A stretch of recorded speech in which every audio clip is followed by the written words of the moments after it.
우리 옆 사람들에게 한번 인사할까요? 샬롬. 네, 한 번 더 하겠습니다. 승리합시다. 네. 여러분, 우리는 승리해야 합니다. 왜냐하면 예수께서 이미 승리하셨고 우리는 그와 함께 연합하고 있기 때문입니다. 믿습니까? 우리는 승리해야 합니다. 여러분, 영적인 싸움은 보이진 않지만 실제 한다는 거죠. 선교지로 가보면 영적인 싸움이 굉장히 있습니다. 제가 2000년도에 카자흐스탄에서 단기 선교할 때인데 그곳에 하나님을 믿는 사람이 별로 없어서 그곳에 도착했을 때 우리 같이 팀원 안에 구토하는 사람들이 꽤 많았습니다. 머리가 아프고 움직일 수 없는, 실제적으로 어둠의 영이 우리를 건드리는 적도 있지만 오늘날과 같이 이 땅에 하나님 믿는 사람들이 많아졌을 때에는 문화 속으로 또는 정치와 경제 속으로 예술과 삶의 모든 영역 속으로 들어와서 우리를 노략질을 하려고 애를 쓴다는 것 꼭 잊지 마시길 바랍니다. 특별히 우리 서연교회에 영적인 전쟁이 이미 시작되었습니다. 오래전부터 있었지만 저와 여러분들이 익히 알고 있지 않습니까? 3년 전부터 우리에게 찾아온 영적인 싸움이 있습니다. 그것을 통해서 사람의 연약함 때문에 일어난 일들이지만 그 일들을 틈타서 사람들의 악한 기질을 부추기고 싸우게 하고 갈등하게 만드는 일이 있습니다. 영락없이 넘어가면 교회는 붕괴하게 되는 것이죠. 특별히 오늘날과 같이 이제 막 우리 서인교회 가운데 하나님을 믿고자 하는 사람들이 불일 듯 일어나면, 얼굴이 밝아지고 은혜 가운데 들어가는 사람들이 많아지면, 예배 가운데 손을 들고 찬양하는 사람들, 기쁨이 충만한 사람들 우리 주변에 많이 있지 않습니까? 그러면 그럴수록 어둠의 영들은 더 날뛰게 되어져 있습니다. 어떻게 접근하려 들까요? 이미 그들은 우리를 다 지켜보았습니다. 여러분들이 언제 싸우는지, 언제 보이지 않는 곳에서 죄를 범하는지, 취미가 뭔지, 어떤 부분에 시간을 많이 들이고 있는지 정확하게 보았다는 것 꼭 잊지 마십시오. 혹시 여러분 곡성이라는 영화를 본 적 있습니까? 이게 꼭 기독교적인 영화는 아니지만 그 영화를 만든 감독이 약간의 그 안에 기독교적인 요소를 가미를 했습니다. 마귀 사탄도 나오고 무당도 나와서 같이 영화를 보는 사람들이 헷갈리도록 마치 마귀와 무당이 같이 싸우는 것처럼 보이지만 그 영화의 결말을 보면 마귀와 무당은 같은 편으로 서로를 위하는, 협력하는 관계임을 보여준다는 거죠. 여러분, 우리 주변에 마귀가 얼마나 많은 씨앗들을 뿌려놨는지, 그를 따르는, 사탄을 따르는 추종자들이 얼마나 많은지 모릅니다. 그래서 우리의 고질적인 습관을 잘 이용하려고 듭니다. 특별히 인간의 안에 있는 본성이 어떻게 변질되어져 있는지 누구보다도 정확하게 이해하고 있습니다. 여러분, 사람들은 흔히들 이렇게 이야기하죠. 은혜를 많이 받으면 받을수록 적당히 믿어라. 그렇게 왜 이렇게 지나치게 믿니? 마치 사이비 종교처럼 그렇게 지나치게 믿으려고 하니? 여러분, 지나치게 믿습니까? 우리가 지금 하나님 믿는 게 지나쳐 보입니까? 제가 봤을 때는 지나쳐 보이는 사람은 거의 없습니다. 그런데도 불구하고 사람들은 여러분 주변에서 많은 말들을 던지죠. 지나치게 믿지 마라. 그 말 들을 때 번개같이 우리 안에서는 의심의 구름이 깃들죠. 이것이 지나친 건가? 적당히 믿자. 여러분, 우리는 지혜자로 창조를 받았습니다. 하나님의 형상으로 이 땅에 창조돼서 모든 것들을 분별하도록 원래 지음을 받았습니다. 그래서 상황을 번개같이 파악을 하죠. 적당히 믿는 것이 가장 옳다. 여러분, 적당히 믿는 게 가장 옳지요? 적당이라는 말 자체는 굉장히 좋은 말입니다. 적절하고 마땅한. 그런데 이 적당하다는 말이 변질적으로 우리에게 적용되어지고 나타난다는 것이죠. 적당히 믿는다는 말은 적절하고 마땅한 게 아니라 어떤 것이죠? 많이 믿지 말라는 겁니다. 약하게 믿으라는 것이죠. 이 정도면 됐지. 내가 수요 예배도 나오고 금요 기도에도 나오고 그리고 새벽 기도까지 나가잖아. 그런데 묵상까지? 이건 지나친 거야. 이 정도면 최선이지라고 우리에게 속삭입니다. 옆에 사람들도 이야기하죠. 남편이 교회에 미치지 마라. 자녀들이 엄마 요즘에 교회에 미치는 것 같아. 그러면 광신도가 되는 것처럼 여기지만 제 눈에 광신도처럼 여겨지는 분들은 아무도 없습니다.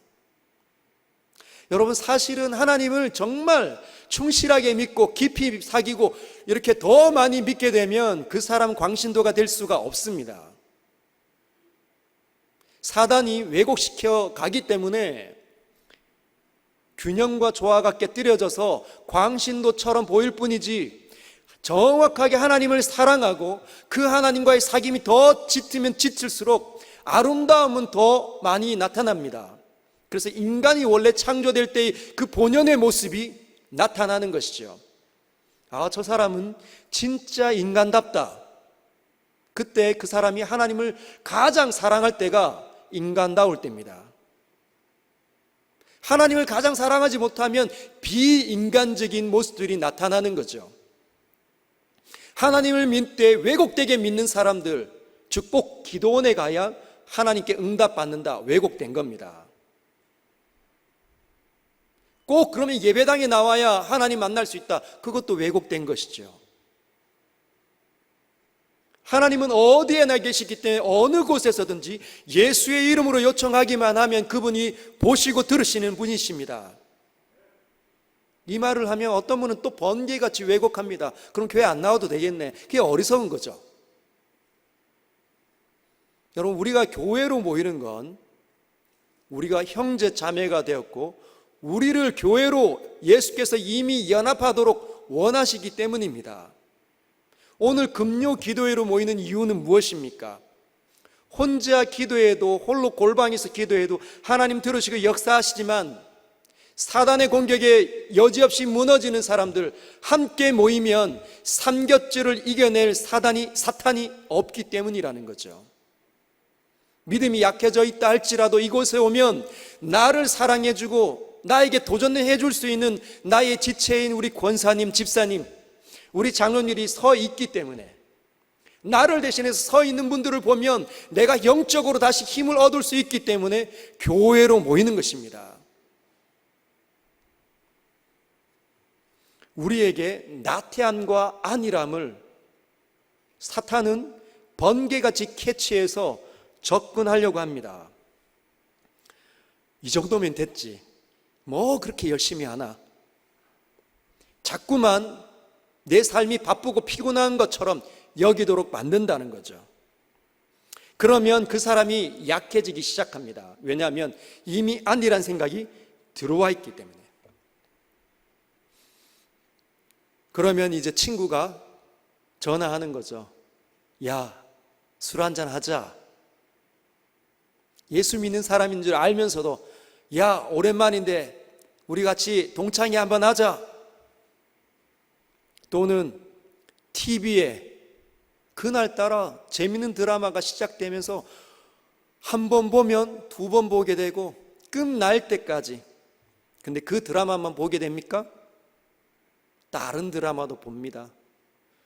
여러분, 게으른 사람들이 TV 앞에 앉아 있으면 계속적으로 TV를 돌리게 되죠. 재밌는 게 어디 있는지 계속 돌립니다. 근데 게으른 사람뿐만 아니라 삶에 부지런한 사람도 TV 앞에 앉아 있으면 연약해지게 된다는 거예요.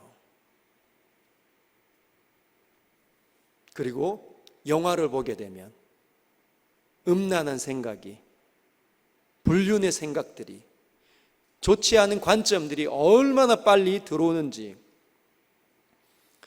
UFO 영화, 외계인 나오는 영화 한번 보면 어떤 생각이 듭니까? 하나님이 진짜 있을까? 얼마나 빨리 드는지. 휴대폰을 보게 되면 옷이 보이고, 액세서리가 보이고, 잡지가 보이고, 수많은 재밌는 것들이 거기 다 있는 것 같습니다. 그래서 시간을 빼앗기게 되는 거죠. 하나도 바쁘지 않은데 나는 이제 묵상 학교를 할 만큼 너무 바빠 착각을 합니다. 그래서 젊은이들이 오늘날 넷플릭스를 쉽게 들어가잖아요. 여기에 젊은 친구들이 참 많은데 넷플릭스라는 게 있습니다. 우리 작년 성도 여러분 들어보셨습니까? 넷플릭스가 거기 안에는 TV 드라마 또는 외국 드라마, 미국 드라마든지 일본 드라마, 그걸 미드 일드라고 합니다. 그리고 영화도 무제한으로 10,000원만 내면 또는 15,000원만 내면 무제한으로 봅니다.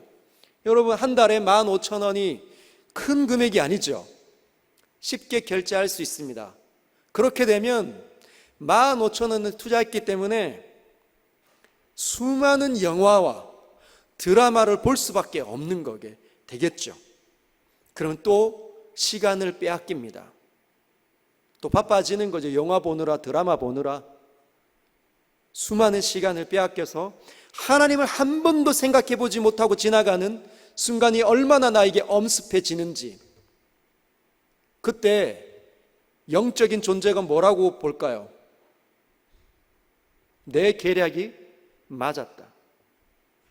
이 사람으로 하여금 하나님을 생각하여 내지 못하도록 수많은 시간들을 바쁘게 자기가 원하는 것들을 하도록, 그래서 만족하도록, 인생이 누릴만 하다고 생각하도록 만들어버린다는 거죠. 오늘날 같이 이제 이번에 다음 주에 명절이 있지 않습니까? 명절, 추석이 다가옵니다. 그러면 이제 시댁과 친정 사이에서 또는 처가와 본가 사이에서 갈등하는 사위와 며느리를 보게 된다는 거죠. 얼마나 나약한지.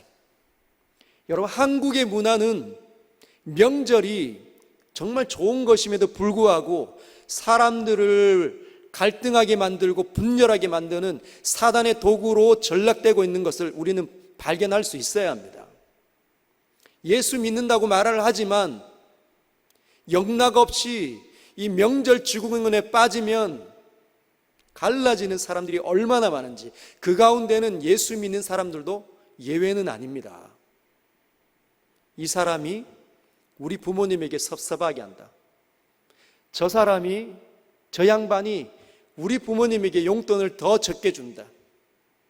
자신의 몸은 남편과 아내인데도 불구하고 이 하나님의 가치관을 자신의 영혼과 육체 가운데 절절하게 흐르게 하고 있지 못하기 때문에 세상에 주는 문화와 그런 방식으로 끌려다니는 거죠. 여러분, 이제 결혼을 하게 되면, 우리 화요 이제 저녁반에도 말씀을 드렸지만, 결혼을 하게 되면 하나님의 세계관 속에 잊지 못하면 영락 없이 우리나라가 주는 문화에 끌려다닐 수 있습니다. 여러분, 결혼을 하나님께서는 어떻게 바라보시고 이해하시고 우리에게 설명하십니까? 남자가 부모를 떠나 여자와 합하여 한 몸이 될지라. 하나님께서 짝지어 주신 것을 사람이 나누지 못할지니라. 여러분, 부모님을 한 남자와 한 여자가 여러분 각각만 봐도 완벽한 독립적인 개체들입니다. 남자도 여성도. 근데 이 완벽한 두 사람이 만나서 어떻게 되냐? 결혼을 하게 되면 더 이상 완벽한 이 존재지만 둘이 모일 때는 각각의 몸을 이루는 반쪽이라고 이야기한다는 거죠. 그럼 자기 몸이 된다는 겁니다. 그런데 남자의 부모보다 또는 여자의 부모보다 누가 더 가까운 겁니까? 하나님께서는 우리에게 뭘 가르쳐 주시고 뭘 우리에게 보여주시는 거죠? 남편과 아내가 훨씬 더 가깝다는 겁니다. 그런데 결혼했지만 이 세상이 주는 문화, 특별히 한국이 주는 문화에 걸려 있으면 남편과 아내보다도 우리 부모님이, 우리 친정 부모님이 훨씬 더 나에게 가깝다고 생각하는 거죠. 세상의 문화가, 세상이 주는 법칙이 하나님의 말씀하시는 법칙과 가치관보다 훨씬 더 위에 있는, 그래서 하나님의 말씀을 따르지 못하고 세상의 법칙에 끌려다닌 사람 너 영락없이 다 본다는 거죠. 여러분은 어떻습니까? 하나님의 말씀에 입각해서 살아가고 있습니까? 모든 것들을 그렇게 분별하고 살고 있습니까? 그래서 이 명절이 끝나면 마음이 소원해져서 교회에 들어오는 성도의 숫자가 약 10%에서 20% 준다고 합니다. 왜 그럴까요? 싸웠기 때문에. 싸우면 예배드리기 싫어한다는 거죠. 이미 싸움이 일어나서 영적인 침체 가운데 빠져 들어가는 겁니다. 은혜 받아도 묵상학교를 해도 말씀을 묵상해도 소용없네, 이 말이 튀어나가는 거죠. 자신의 오래된 습관을 이길 수 있도록 거룩한 습관이 없음을 깨닫지 못하고 말씀을 읽어도 소용이 없구나, 은혜를 받아도 소용이 없구나, 이런 말이 튀어져 나가는 겁니다. 그러면 이제 모든 은혜의 수단이 중단되기 시작합니다. 기도도 안 하고 묵상하는 자리도 나오지 않는 거죠. 결국은 경건의 모양만 남아버리는 사람 되는 겁니다. 경건의 모양만 있는 사람들은 끝없이 성공을 쫓아 이리저리로 끌려다니겠죠. 자기를 만족하기 위해서 돈의 노예가 되는 사람들.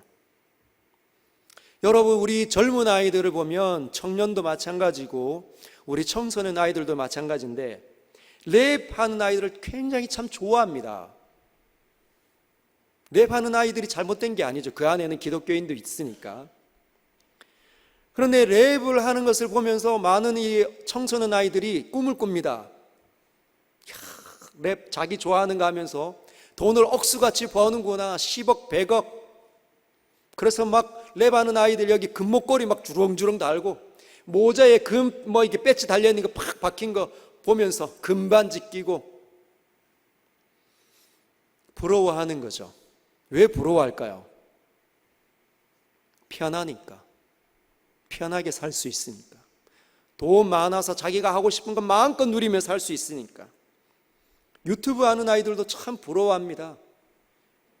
한 몇 년 하니까 10,000명, 10만 명, 많은 사람들이 팔로워가 있으면 그만큼 더 빨리 불어날 가망이 많습니다. 그러면 이제 실버 버튼이 오고 골드 버튼이 오면 이제는 걱정하지 않아도 먹고 사는 일이 유튜브에서, 구글이라는 회사에서 돈을 보내줍니다.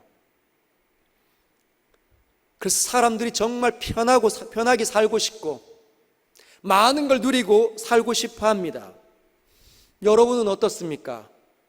돈 많이 벌고 싶으시지요? 그래서 떵떵거리고 살고 싶지요? 그래서 그 돈을 정말 여러분이 하고 싶어 하는 건 마음껏 사면서 쓰고 싶지 않습니까? 여러분, 인생의 가치는 하나님께서 그렇게 결정하지 않습니다. 하나님께서는 먹든지 마시든지 무엇을 하든지 하나님의 영광을 위해서 하는 것이 가장 가치 있다 말씀하시는 분이십니다. 1시간을 살아도, 노동을 하더라도, 병자의 신분에 있다 할지라도 하나님의 영광을 위해서 1시간을 살다가 가면 하나님 그의 영혼을, 그의 인생을 가장 귀하다 말씀하시는 분이라는 거죠. 하나님께서 인생을 가치 있게 쓰는 사람들이 바라보는 관점은 다릅니다. 나이가 많더라도, 나이가 적더라도. 애를 쓰면서 자신의 실패를 다시 딛고 일어서서 극복하기를 원하는, 그래서 하나님의 지혜를 갖추고 세상을 능히 감당할 수 있게 해서 부단히 애를 쓰는, 말씀 앞에 엎드리는, 하나님의 도우심을 구하는 사람, 하나님 그런 사람 귀하게 보신다는 거죠. 돈 엄청나게 벌어서 마음껏 많은 것들을 할 수 있는 사람을 하나님 귀하게 보시는 것이 아니라, 자기에겐 비록 돈이 없다 할지라도 영원하신 하나님이 내 안에 역사하고 있기 때문에 모든 것을 가진 사람처럼 나누어 줄 수 있는 사람. 여러분 그렇게 부유하십니까? 말에 있어서 부유한 사람입니까? 상담해주고 있습니까? 격려해주고 있습니까? 위로하고 있습니까? 복음을 나누어주고 있습니까? 복음에 여러분들이 잠기지 못하면 절대로 나누어 줄 수 있는 사람 안 됩니다. 여러분 저를 증거 삼아 보십시오. 저는 신대원 막 다닐 때 제가 자전거를 타고 교회를 출퇴근을 했습니다. 계속 버스를 타고 다니니까 이 버스비가 나가잖아요. 그래서 교회 관리 집사님이 누가 타고 다니다가 그냥 버려진 그 자전거 저에게 주셔서 그 뒤에 안장 잘 만들어서 안에 태우고 앞에는 우리 큰아이 이게 아기 때 해서 주일날 예배 마치면 안에 태워가지고 오빠 달려 하고 이렇게 해서 집으로 갔던 기억이 있습니다. 그때 저도 어렸기 때문에 전도사 신분이고 아직 혈기가 다분하는 사람이었기 때문에 제 친구들이 타고 다니는 차 너무 부러웠습니다. 자전거를 타고 이렇게 아내를 싣고 집으로 갈 때 옆에 지나가는 티코도 부러웠습니다. 자괴감도 들었습니다. 나는 하나님께 이렇게 헌신하는데 늘 자전거만 타고 다녀야 되는가? 내 친구들은 하나님께 헌신하진 않았지만 좋은 차를 타고 다니고 좋은 집에서 사는데 나는 왜 이런가? 그러나 여러분, 점점 신앙이 깊어지고 하나님을 아는 지식이 많아지고 하나님과의 사귐이 충만하면 충만할수록 사람들은 저에게 찾아옵니다. 여전히 저는 비어져 있는 것 같지만 물질적으로는 부유한 적이 없었죠.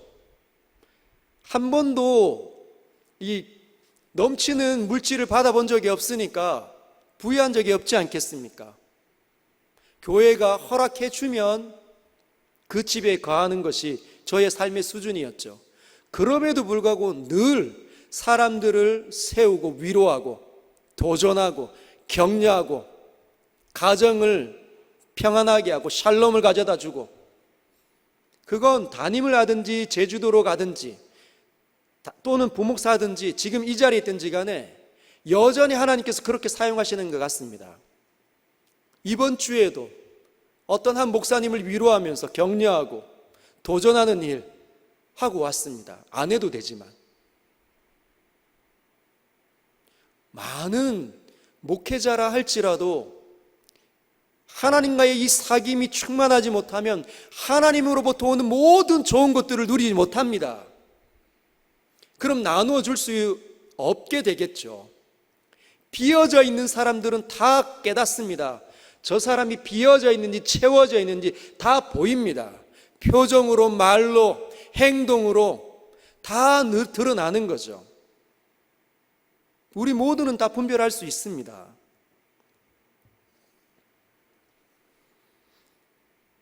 그래서 세상에 믿음이 약한 사람들은 세상의 만몬신에 의해서 끌려다닙니다. 돈이 가장 좋다. 실리주의가 있어야 된다. 적은 노력을 하고 많은 것들을 얻으면 그것이 장땡이다. 여러분, 그 안에는 참 적지 않은 진리가 있는 것 같습니다. 적은 노력을 해서 많은 결실을 맺으면 너무 좋죠. 그러나 인간들이 만들어내는 그 모든 원리와 법칙에는 다 명이 있으면 암이 있음을 꼭 기억하십시오. 적게 투자해서 많은 것을 얻는 그 법칙 안에는 어떤 것들이 있을까요? 나도 적게 투자하고 싶다. 게으름, 안일함, 나태함.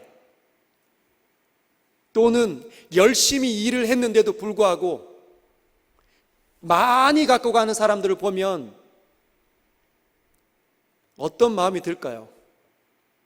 저 사람들은 적게 투자해서 많은 것을 갖고 가는데 나는 왜 많이 투자하고 많은 노력을 이렇게 들였는데도 불구하고 많은 수입이 없는가?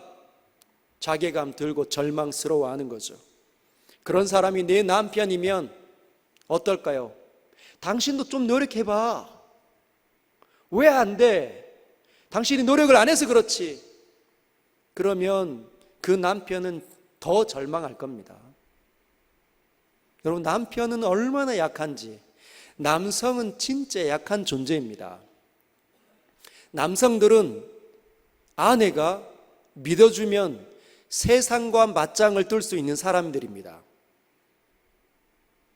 근데 아내가 절망스럽게 하면 세상과 맞짱은커녕 정말 아무것도 못하는 사람으로 전락되는 거죠. 그게 남성들의 특징입니다. 자녀들도 마찬가지죠. 나는 이렇게 열심히 공부를 하는데 저 아이는 무슨 머리를 타고 나서 저렇게 늘 전교 1등을 하는지, 공부 안 하는 것 같은데, 맨날 학교 와서 조는 거 졸다 가는 것 같은데, 잠자다 가는 것 같은데, 나는 늘 깨어서 열심히 눈에 불을 켜고 공부하는데도 이해도 하나도 안 되고, 그러면 절망스럽습니다. 사단은 이를 누구보다도 잘 알고 노리고 있죠. 그래서 내 남편, 내 아내, 내 자녀들은 이 세상의 신들과 가치관에 끌려다니고 노략질 당하고 있는 것을 기억을 해야 합니다. 우리가 눈을 떠서 영적으로 깨어서 그것을 보지 못하면 같이 잠에 빠질 수 있다는 것 꼭 기억하십시오. 그래서 이 영적 전쟁은 실제입니다. 실제. 여러분들이 인식하지 못하면 여러분들도 영락없이 전쟁에서 실패할 수 있다는 거죠. 여러분, 사도 바울이 얼마나 많은 곳을 다녔습니까? 터키 지역의 수많은 곳, 그리고 그리스 땅과 로마 땅에 다니면서 하나님의 복음을 가지고 들어갔을 때마다 어떤 사람들과 싸움을 했죠? 귀신 들린 사람들을 고치고 귀신을 내어 쫓는 일을 했습니다. 그리고 그 지역에서 마귀에 사로잡힌 사람들을 다 고치고 가르치고 이끌어왔던 사람이 사도 바울이었어요. 사도 베드로 역시 똑같습니다. 그들이 우리에게 줄기차게 이야기하는 것이 뭡니까? 영적인 싸움은 있다. 실지한다. 깨어 있지 못하면 싸울 수 없다. 사도 베드로는 근신하라 깨어라. 너희 대적마귀가 우는 사자처럼 삼킬 차를 찾아 두루다니고 있다고 우리에게 도전하고 있고, 오늘 사도 바울은 뭐라고 얘기합니까? 우리의 씨름은 혈과 육을 상대하는 것이 아니요 통치자들과 권세들과 이 어둠의 세상 주관자들과 하늘에 있는 악의 영들을 상대함이라. 그래서 이들과 싸워 이기려면 뭐가 필요하냐? 하나님의 전신갑주를 취해야 된다는 겁니다. 하나님의 전신갑주. 여러분은 몇 가지를 가지고 있습니까? 하나님의 전신갑주를 저를 통해서 듣기 이전에 수많은 설교자들과 여러분이 직접 읽고 난 이후에도 어떤 영적인 그 전신갑주를 여러분 갖췄습니까? 만약에 여러분들 가운데 사단의 이 불화살에 또는 사단의 영적인 공격에 오기만 하면 영락없이 좌절하고 넘어간다, 그러면 영적인 하나님의 전신갑주는 없다는 겁니다. 그렇겠죠? 아니면 여러분의 집안에 있는 사람들을 한번 보십시오. 얼마나 그 전신갑주를 입고 단단하게 무장하고 있는지. 오늘 14절에 하나씩 한번 보도록 하겠습니다. 14절 같이 한번 읽도록 하겠습니다. 시작. 그런즉 서서 진리로 너희 허리띠를 띠고 의의 호심경을 붙이고. 그런즉 서서, 누워 있으면 못 입습니다. 앉아 쪼그리고 있으면 안 됩니다. 어떻게 하라는 거죠? 일어나라는 겁니다. 지금 누워 있는 자리에서 벌떡 일어나라는 거죠. 그리고 첫 번째, 진리로 너희 허리띠를 띄어라. 한번 따라하겠습니다. 진리로 무장하자.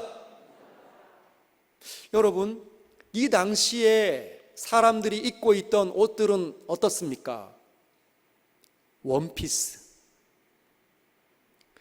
여러분, 마치 이불 하나 같은 그런 이렇게 네모난 천 위에 중간에 동그란 머리가 들어갈 만한 동그란 이 홈이 파져 있습니다. 거기에 이렇게 머리를 넣으면 이게 옷이 되는 거예요. 앞에 가려지고 뒤에 가려지는 거죠. 그래서 그 당시에는 그 겉옷이 잘 때는 이불 역할을 했다고 이야기합니다. 그런데 허리띠는 왜 떼야 할까요? 허리띠를 띠지 않으면 이게 앞뒤로 축 늘어지겠죠. 그런 상태로 전쟁에 나가면 어떻게 됩니까? 적군이 칼을 휘두를 때 칼을 피해서 앉아서 칼을 피하고 일어나서 내 칼을 뽑아서 적군을 칠 때 일어나 나가야 되는데 자기 옷을 밟으면 어떻게 되죠? 그냥 앞으로 꾸꾸러지는 겁니다. 자기 옷에 자기가 걸려 넘어지는 거죠. 전쟁을 잘 할 수가 없게 됩니다. 민첩성이 떨어지는 거죠. 그래서 어떻게 합니까? 허리띠로 이 옷을 잡아매야 합니다. 그리고 난 다음에 뭘 갖춰가지고 싸움을 할 수 있는 거죠. 여러분, 진리로 허리띠를 띠는 것, 이것이 가장 기본입니다. 기본. 진리를 아는 것이 가장 기본이라는 거죠. 여러분들이 영적인 전쟁을 할 때 진리가 여러분 안에 흘러야 영적 전쟁을 치를 수 있는 가장 기초가 되었다. 하나님 그렇게 판단 내리십니다. 여러분, 진리는 뭘까요? 진리. 만유인력의 법칙이라고 들어보셨습니까? 만유인력의 법칙. 이 땅에 있는 모든 것들은 서로 당기는 힘이 있다. 지구와 달이 당기는 힘이 있다. 그래서 이 땅에 나타나는, 이 지구에 나타나는 현상이 있죠. 지구와 달이 당기는 힘 때문에 나타나는 현상이 뭐가 있습니까?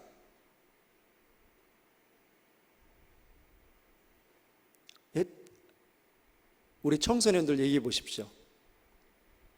대학생들 뭐가 있습니까? 하루에 지구에 2번 있는 밀물과 썰물이 있습니다. 지구와 달의 크기가 지금 적당하게 거리도 떨어져 있고, 만약에 달이 지금보다 훨씬 더 크면 어떻게 된다고요? 당기는 힘이 더 세져서 하루에 2번 밀물과 썰물이 쓰나미로 왔다 갔다 하는 거죠. 그러면 이 지구는 초토화가 됩니다. 하나님의 정확한 계획에 의해서 적당한 거리에 적절한 위치에서 크기에서 당기는 힘이 있어 지금 밀물과 썰물이 있어 그것 때문에 모든 바다의 어족들이 풍요롭게 살아간다는 거죠. 뿐만 아니라 인간 역시 그 속에서 많은 풍요를 얻습니다. 만유인력의 법칙 또는 중력의 법칙 압니까? 여기에 있는 물건을 놓으면 아래로 떨어지는 거죠. 왜? 지구가 당기고 있기 때문에. 과거에 이 사실을 만유인력의 법칙을 알지 못했고 중력의 법칙을 알지 못할 때는 그냥 하나의 현상으로 인식할 수밖에 없었습니다. 근데 많은 학자들이 연구하고 발견해내서 이 진리를 발견해낸 거죠. 즉 진리라는 것은 원래 있었던 것인데 누군가에 의해서 밝혀 드러난 사실을 진리라고 이야기합니다. 또는 모든 물체와 존재들이 있어야 하는 가장 좋은 상태와 자리가 진리입니다. 그리고 변하지 않는 원리. 변하지 않는 원리지만 그 원리 중에 모든 피조에 있는 존재들이 만족하게 되는 그 법칙이 진리라는 거죠. 그 진리를 먼저 알아야 된다고 합니다. 무엇을 알아야 될까요?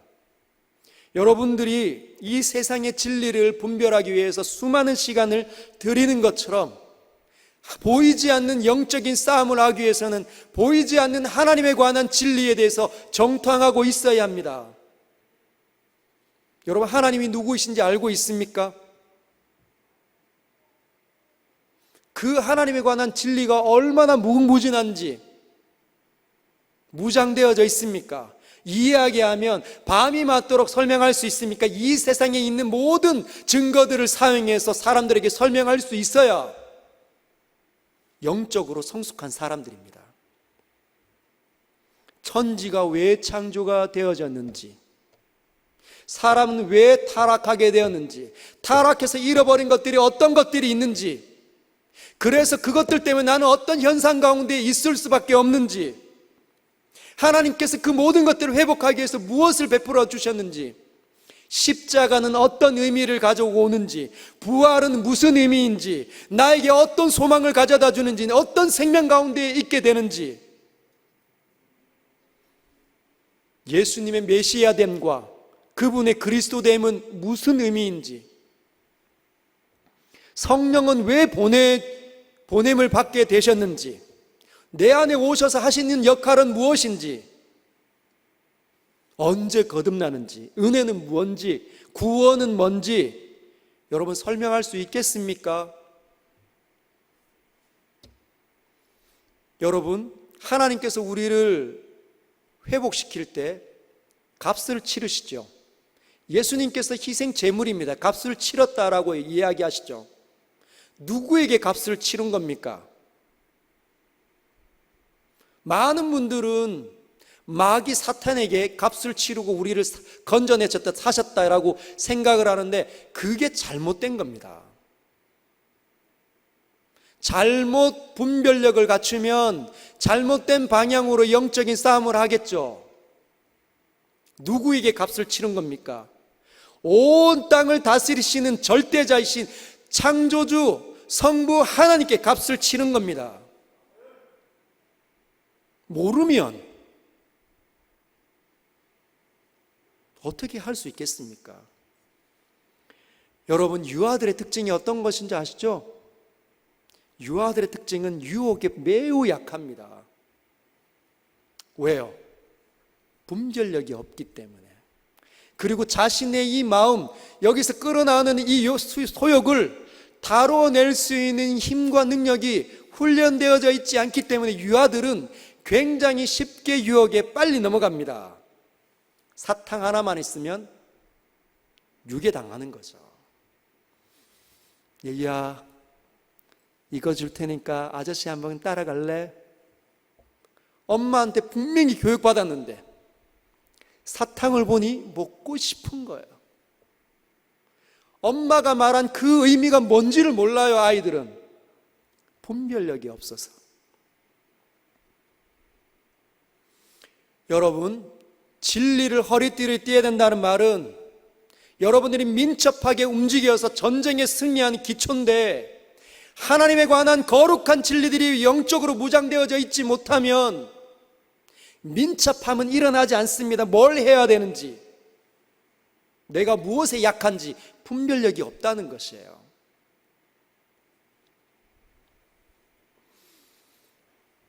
분별력이 있어야 내가 지금 싸워야 될 때인지, 물러날 때든지, 전력을 보강해야 될 때든지, 쉬어야 될 때든지, 갖춰야 될 때든지, 보수해야 될 때든지, 이걸 분별할 수 있는 거거든요.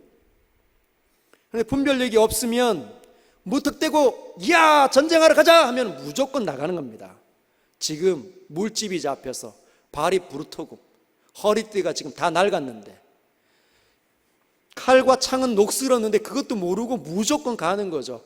칼을 뺐는데 칼집에서 빠지지 않는 거예요. 그냥 죽는 겁니다. 적이 매복하고 있는지 어떤 수를 쓰고 있는지 분별할 수가 없으니 전쟁만 하면 백전불패하는 거죠. 싸움을 이길 수가 없습니다. 어린아이들 데리고 어떻게 전쟁에 나갈 수 있습니까? 그래서 제대로 판단하기 위해서 진리의 배움에 들어가야 합니다. 수많은 그리스도를 향한 진리들, 교회를 향한 진리들, 이 영적인 싸움에 있는 진리들 여러분 해박해 주셔야 된다는 거죠. 그래서 바쁘다, 적당히 됐다 이런 말은 하면 안 됩니다. 적당히 어디 있겠습니까? 우리보다 더 치열하고 더 세밀하게 접근해오는 마귀 사탄의 수많은 계략을 꿰뚫으려면 하나님과 친밀을 할 뿐만 아니라 무장이 되어져 있어야죠. 여러분 허리띠 없는 사람이 얼마나 많은지 몰라요. 진리에 무장되지 않은 사람이 얼마나 많은지 모릅니다.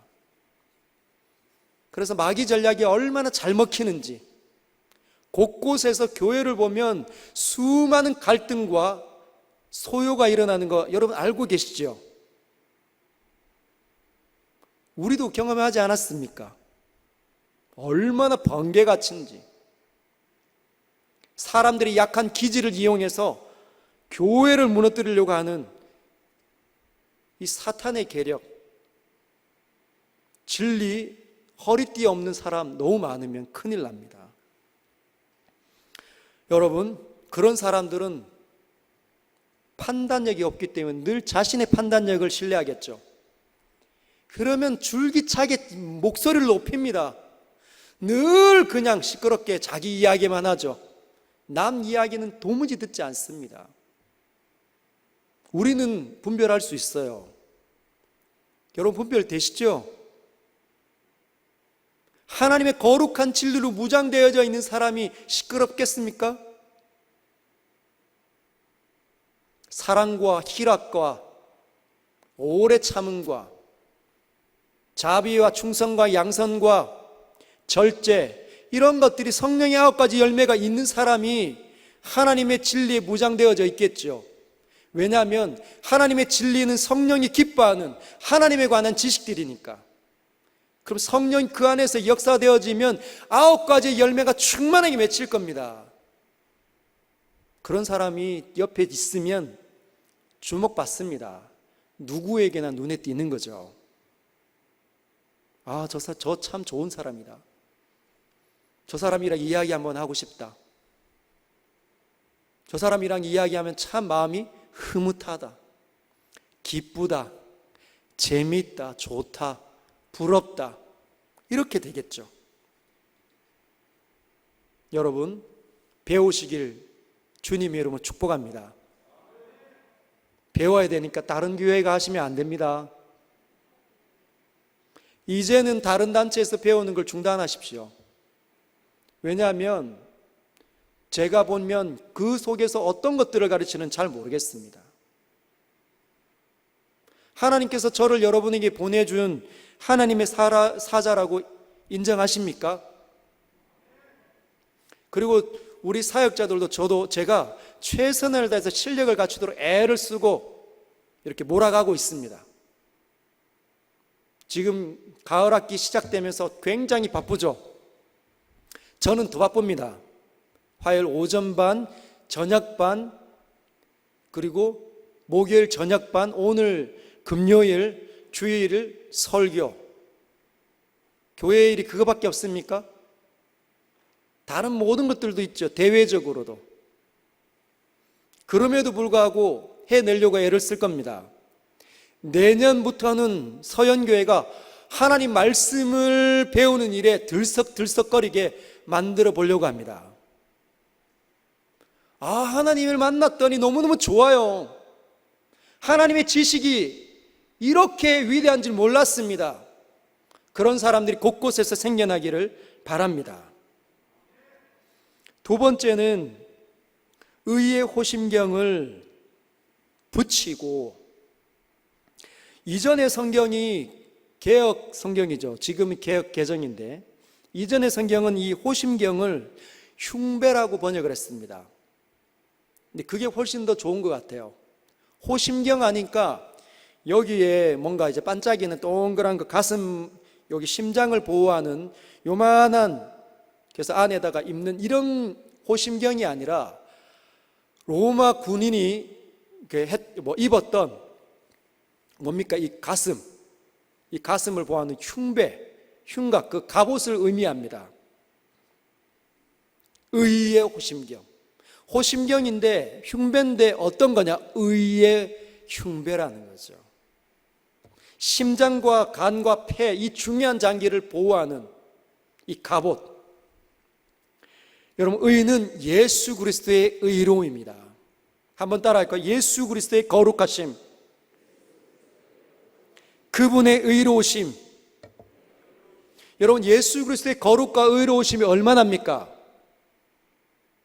무한입니다. 무한. 우리를 구원하신 예수에게 있는 그 의로움과 거룩은 무한이에요. 측량할 수가 없는, 끝없는 모든 것들을 만족하게 하는. 그래서 로마서 1장에 보면 17절에 복음에는 하나님의 의가 나타나서 어떻게 하죠? 믿음에서 믿음에 이르게 하는데, 오직 의인은 믿음으로 말미암아 살리라 함과 같으니라. 할렐루야.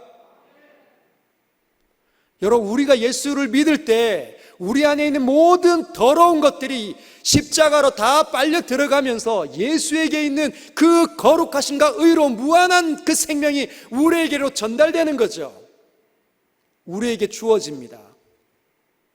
그래서 우리를 볼 때, 예수와 연합한 우리를 볼 때 우리는 더 이상 우리 안에 있는 죄악이 하나님의 눈에 보이지 않죠. 왜? 십자가로 옮겨졌기 때문에. 우리의 희생 제물이니까, 하나님의 어린 양이니까. 그런데 주님께서 우리를 보실 때 또 뭘 보시냐? 예수 그리스도 안에 있는 그 거룩하심과 무한한 의로우심을 보신다는 거죠. 그래서 영접하는 자, 곧 그 이름을 믿는 자들에게는 하나님의 자녀가 되는 권세를 주셨나니, 원래 하나님에게는 누구만이 자녀입니까? 영원한 아들 하나님밖에 자녀 없었죠. 근데 그 안에 있는 그 존귀함이, 그 아름다우심과 위대함이 나에게로 있기 때문에 하나님께서 우리를 보실 때 뭐처럼 보신다고요? 아들 예수처럼 보신다는 겁니다. 그래서 우리를 자녀 삼아 주신다는 거죠. 그래서 권세입니다. 이게 없으면, 예수 그리스도의 거룩하심과 의로우심이 나에게 있지 못하면, 칭의가 없으면 사탄이 던지는 창과 불화살에, 창에, 검에 죽어 나자빠지는 겁니다. 어떻게 되죠? 예수 그리스도의 거룩하심, 그 의로우심에 충만하게 무장되어져 있지 못하면, 그 의의 호신경을 잊지 못하면 우리는 자기 의에 충만하게 됩니다. 내가 이거 다 했지, 내가 우리 교회 장로인데, 내가 우리 교회 권사고 집사인데, 교회 세우는데 얼마나 많은 돈을 들였고 헌신했는데 나를 뭘로 보고. 거기까지는 괜찮습니다. 그런데 우리가 실수가 얼마나 많은 사람들이에요. 실수하면 얼마나 부끄럽고 수치가 올라옵니까? 그런데 이 실수를 틈타서 말을 던지는 사람의 거기에 사탄이 불화살을 던지면 어떻게 되죠? 네가 장로냐 그러면서 장로냐, 한심하다, 권사니, 하나님이 비웃겠다. 그러면 마귀에 던지는 불화살에 심장이 관통해서 절망하고 좌절하는 자리에 떨어져서 울고 있고 절망하고 낙심할 수밖에 없습니다. 여러분, 로마서 8장 33절에 이렇게 이야기합니다. 누가 능히 하나님께서 택하신 자들을 고발하리요 의롭다 하시는 이는 하나님이시니. 누가 하나님이 택하신 자를 고발합니까? 마귀가 고발하는 거죠. 욥을 어떻게 시험했습니까? 하나님께서 잘해주시니까, 하나님께서 너무너무 잘해주시니까 제가 하나님께 잘하는 거죠. 하나님이 잘해주지 않으면 쟤는 더 이상 하나님께 경건한 모습을 갖지 못할 겁니다. 한번 해봐라. 욥이 어떻게 하죠? 욥이 고난 가운데 자녀들이 다 죽습니다. 여러분, 그때 마귀를 뭐라고 이야기하냐면 그 사탄을 참소하는 자라고 이야기합니다. 우리가 실수하고 넘어져 있을 때, 하나님의 사람으로서 말하지 않아야 되는 일들을 하고 말했을 때 우리 양심을 향해서 또는 하나님 앞에서 이렇게 이야기한다는 거죠. 하나님이 이 사람은 안 됩니다. 자기의가 충만한 사람 아닙니까? 교만한 사람 아닙니까? 그래서 교회를 흩는 사람 아닙니까? 저를 구원하지 마십시오. 그렇게 참소한다는 거죠. 그러면 그때 우리는 어떻게 이야기해야 되죠? 로마서 8장 33절에 있는 것처럼 누가 능히 하나님께서 택하신 자들을 고발하리요 의롭다 하시는 이는 하나님이시다. 저와 여러분들의 양심에 향하여서 모든 불화살을 던질 때 나는 언제나 예수가 필요한 사람이다. 이런 나니까, 이런 엉터리 같은 나니까, 늘 넘어질 수밖에 없는 나니까 하나님께서 아들을 보내주셔서 사람이 되게 하시고 십자가에 못 박혀 죽으신 것이지. 나는 지금 과거에 예수님 믿을 때도 예수님이 필요하고 지금도 예수님이 필요하며 영원히 하나님 앞에 예수가 필요한 자다 선언해야 합니다. 그게 예수님의 칭의를 입는 자들이 해야 된다는 거죠. 그게 의의 호심경을 붙이는 겁니다.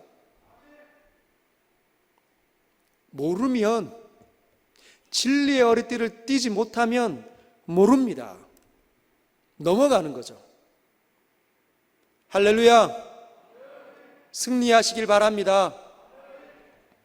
우리 같이 말씀을 잠깐 한번 묵상할까요?